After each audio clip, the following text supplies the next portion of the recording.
on YouTube. It's Nadine, your Jamaican scholar, and in today's video, I have to get into teacher mode and talk about some of the things that students need to know when they're taking online classes. So let's get right into it. As you guys know, due to the COVID-19 pandemic, we have had many schools switching their classes to online.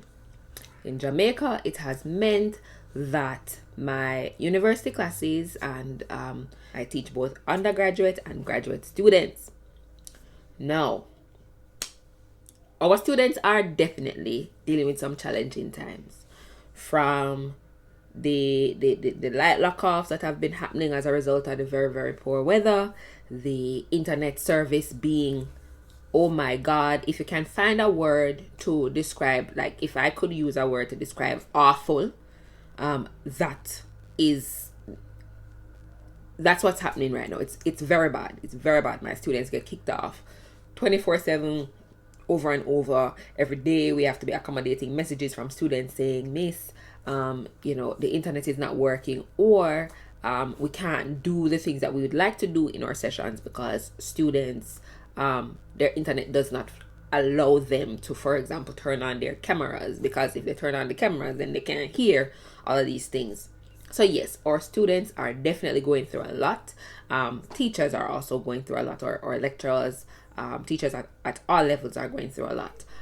So please don't think that we are not aware of the things that you're going through as students, right? However, there are certain things that students need to understand about online classes. I get that online is new to you, so I think that perhaps it might be useful to talk about these things. First things first, read the syllabus. Most times, lecturers outline all the expectations of their students and also include a course schedule in the syllabus, which means every single thing that you need to do in the class is in the syllabus. Miss, when is the next test? It's in the syllabus. Miss, when is our presentation? It's in the syllabus. Miss, when the class finish again? It's in the syllabus. Read the syllabus. I come on my sessions to teach, to have discussions, to engage with my students. To be honest, it's frustrating to be answering basic questions like, when is this and when is that? Like me on your calendar. As if you do not have a syllabus. One of the things I tell my students at the very, very beginning of the semester is, read the syllabus, check the schedule at the end, key in all of those dates into your calendar. If there's going to be a change, I will tell you. But by and large, the schedule is going to remain. So therefore, all you have to do is read. Reading is fundamental. I have said to my students all the time, reading is fundamental. Your syllabus is a contract between you and your professor or your lecturer, depending on your educational situation, what the titles are. That is your contract. That's the expectation that you can have in terms of what is going to be delivered. And it is also our expectation in terms of what is going to be asked of you and the standards by which you will be held. So therefore, you really, really, really, really, really need to read the syllabus. The second thing, which is also along the lines of reading, read your book, which means you need to have a book. Now I get that books are expensive, etc. And some persons might have a challenge. However, we need to prioritize reading our materials. And if you don't have the book, check the library, right? Get a copy. When I was a student, that was something that I used to have to do. I used to have to invest in purchasing books.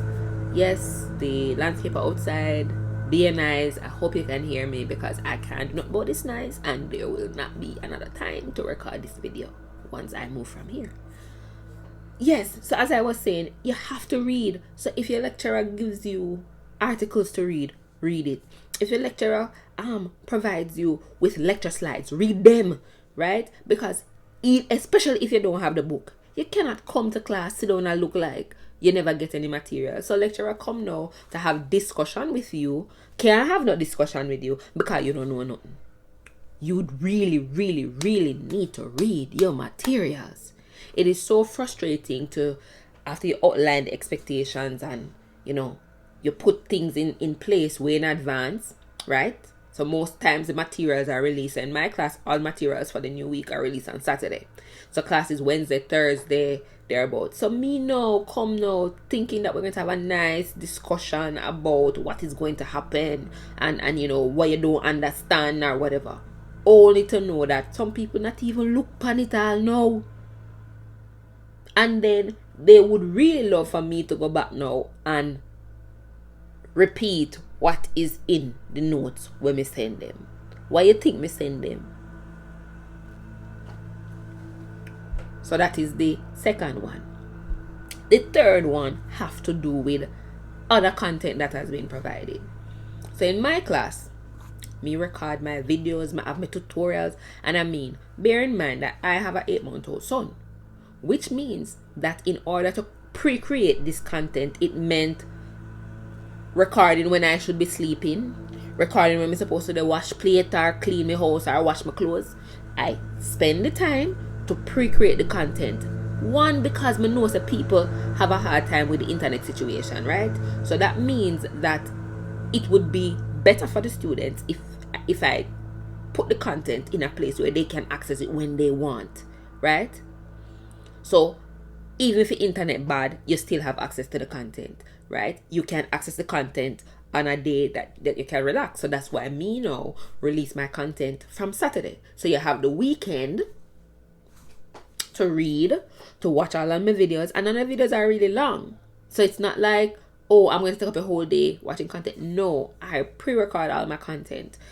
If I have something practical to teach, I always pre-record it, ask the students to watch it, provide them with some kind of practice activity, and tell them, all right, when we come to the next class, come with what you have done, any problems that you've had, and I'm going to run through it and let us talk about it. Hey, me come, nothing. Everybody I look. So how many people have done the activity? Please indicate by raising your hand. 1 hand of 27. 2 somebody. What am I supposed to do with that? Again, remember now in the online environment, the students, they might have issues with their internet. Half of the time they're not hear what you say. So therefore, the truth is, to deliver content the first time, you can't do it in the class, in the live setting like that. You pre-record the content, you say to them, do it in your own time. You go to a place where your internet connection good and watch it, right? Do it at a time when you have the time to do it. No, baba. So like today, my class only lasted half hour. Why? My students are not prepared. What may I go do? So of course, I am saying, when your lecturers actually ask you to complete an activity, whether it's to watch something, to listen something, to practice something, do it, because chances are the activity that is going to happen in the class that follows is going to be based on what you were asked to do. Okay, the other thing that the students need to understand is this: do not join class from in your bed. Don't join from a taxi. Don't join from a bus, because you are unable to hear what is going on in the class, and teacher can't call upon you. Teacher cannot call on you, right? Because again, you are in an environment that is not conducive. So unless you want the rest of the class to know where you are and hear all the people in the background, then it is best if you're at work to stay there and join class from there. Or write an email to your teacher, cry excuse till you reach home. Right? Those are some of the things that, and I've had it where students in taxi and you hear the person that asks taxi man if he's not ready. Right? Meanwhile, the whole class is just cracking up. And of course, for Christ's sake, if you drive, don't join the class if you drive. Don't do it. Alright? Please do not do it. Now I understand that people's life situation, their work situation, sometimes make it very challenging for them to abide by some of these things, right? So the next thing is you have to communicate. So for example, you have to go out of town and you have a class or you have a presentation. So you know, so you might be on the Knutsford or something like that before class start. What do? You write an email to your lecturer, Dr. So-and-so, Miss So-and-so, Mr. So-and-so. This is the situation. No, I will make every effort to join and make sure that I'm in a quiet environment. However, I'm asking that you excuse me, or bear in mind or take this into consideration, etc., etc. I've had students present their final project on the Knutsford Express, right?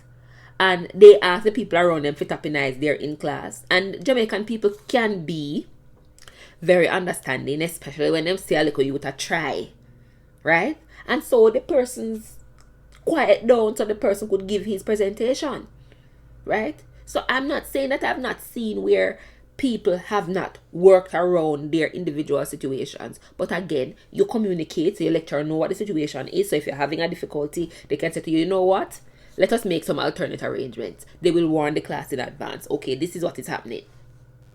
But you have to communicate. You're sick, you're like gone, your internet now work. As you come back, write an email. You miss a test, communicate, right? Communicate.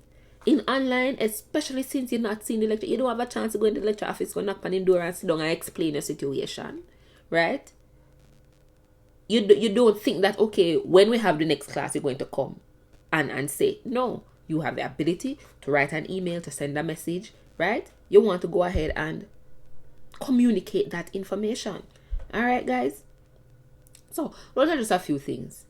I'm telling you, I could go on for days, but I'm just going to stop here. What I really want for people to understand is this.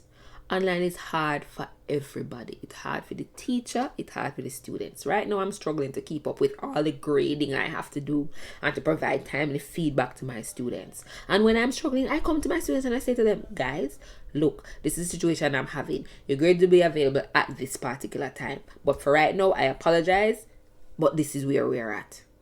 So that means that I am trying to be respectful of my students' time. Right? You also need to be respectful of the effort that your teachers are putting in to ensuring that you also have a good learning experience. And part of it is not wasting people's time. Come to class prepared, right? Read your material, practice. When you come to class, also be prepared to speak. Don't have your mic muted and teacher talk to themselves like in a recording studio. That's not how it works. You have to come prepared. The teacher can't open up your head and throw in knowledge. You really and truly have to come prepared. Even if you could hide behind people in a face-to-face class, in online, teacher can call upon you specifically. And when teacher asks a question, teacher want to hear an answer. But if you're gone cook your dinner and wash plate, or you're asleep, nothing is going to happen. And it doesn't make sense you pay your money to come take a class only with the intention of doing everything else except doing the class. Online is not less work. Online is more work. You are required to do a lot more, right, on your own in order for you to actually show that the learning is taking place. And it is very easy to lose track of what is happening in an online class. Deadlines are coming every week. Windows are automatically opening and closing for submission of assignments. And all of it gone will leave you if you're not fully plugged in. The final thing I should say is this. Make sure you check your email.